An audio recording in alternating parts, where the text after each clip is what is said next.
ቅዱሳን ከሞቱም በኋላ መሐሪዎችም ናቸው፣ ፈራጆችም ናቸው። ለምን? ክርስቶስን መስለው ከሞቱም በኋላ በደማቸው ይበቀላሉ፣ ያካስሳሉ፣ ይፈርዳሉ። ከአዳም ተመልከቱ፣ ከሞቱም በኋላ ምሕረት ይሰጣሉ።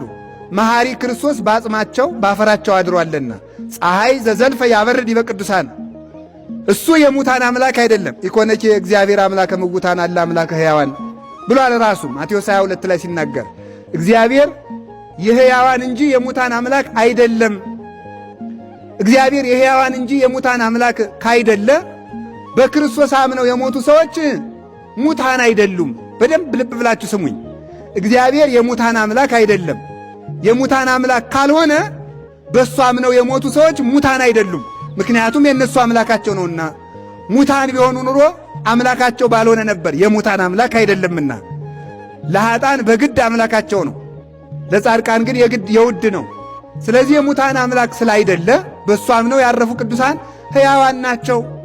እሱ ሁል ጊዜ በሥራቸው ሁሉ ይከተላቸዋል፣ አድሮባቸው ይኖራል።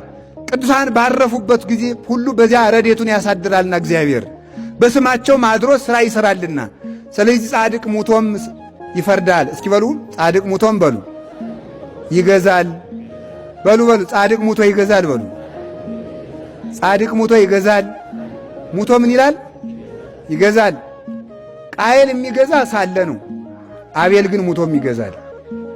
ቃየል ወንድሙን በእጁ በጉልበቱ የአቤልን ሥጋ ገዛ፣ ገደለ። አቤል ሙቶ ግን ቃየልን እስከ ዘራዝርቱ እስከሚጠፋ ድረስ ሙቶም በነፍስ ይከሰው ነበር።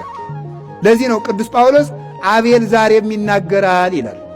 አቤል ዛሬም ይናገራል። አቤል እኮ ሙቷል። ምን ማለት ነው ታዲያ? አንድ በሰማዕትነት ምስክር ሆኖ ለጽድቅ ለሰማዕትነት ምስክር ሆኖ ይናገራል። አንድም ደግሞ በፍርድ ጠላቶቹን እንደ ቃየል ያሉ ነፍሰ ገዳዮችን ይፈርድባቸዋል።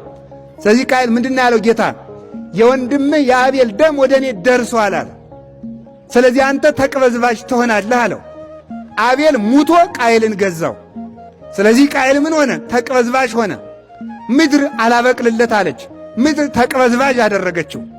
ምድር በሙሉ ተበቀለችው። ልጆቹም እንዳይረቡ ሆኑ፣ በንፍር ውሃን ጠፉ። እሱንም የገዛ ልጁ በድንጋይ ብሎ ገደለው። አቤል ሙቶ ገዳዩን ገዛ። ጻድቅ ሲሞት ይገዛል፣ ገዳዮችን ይገዛቸዋል። አያችሁ፣ ክርስትና እንዲህ ያለ ነው። ከዓለም በተቃራኒ ነው። በዓለም መስመር ስናሰምረው ክርስትና ሁልጊዜም ተቃራኒ ሕግ እየሆነብን እንኖራለን። ክርስትና ሙቶ መግዛት ነው፣ ገሎ መግዛት አይደለም። ጻድቅ ሲሞት ገዳዮችን ይገዛል። ኃጥ ሲገል ግን በገዳዮቹ ይገዛል፣ ይቀበዘበዛል ሁልጊዜም። ስለዚህ አቤል ሙቶ ቃየልን ገዛው።